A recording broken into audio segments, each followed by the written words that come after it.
Réunis aujourd'hui à Bruxelles, les ministres européens des Affaires étrangères ont donc pris une série de sanctions contre des responsables de la société russe Wagner. Ils doivent répondre des exactions commises à travers le monde par ces mercenaires.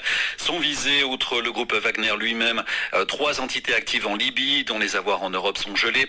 Il est aussi interdit aux résidents européens et aux entreprises basées dans l'UE de leur verser des fonds. Les mesures ainsi que l'interdiction d'entrer en Europe s'appliqueront aussi à 8 personnes nommément désignées. Les précisions à Bruxelles de Pierre Benazé. Parmi les 8 membres du groupe Wagner sanctionnés par l'Union européenne figure Dimitri Utkin, ancien officier supérieur des forces spéciales russes Spetsnaz et fondateur du groupe Wagner. Sur la liste européenne figure aussi, en Centrafrique, Valéry Zakharov, conseiller du président Touadéra pour la sécurité intérieure et, je cite, ancien membre du FSB, les services russes de sécurité de l'État. Toujours selon la notice du journal officiel de l'Union européenne, Valéry Zakharov est responsable de graves atteintes aux droits de l'homme commises par le groupe Wagner en République centrafricaine, dont des exécutions et assassinats extrajudiciaires, sommaires ou arbitraires.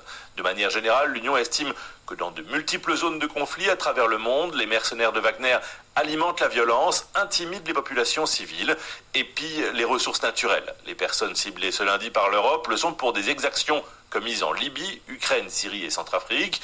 Mais le but de l'Union est de frapper Wagner pour toutes ses activités, y compris pour la déstabilisation au Mozambique ou au Sahel. Veuillez vous abonner à votre chaîne YouTube Zoom et Focus pour être le premier à recevoir nos nouvelles vidéos. Merci.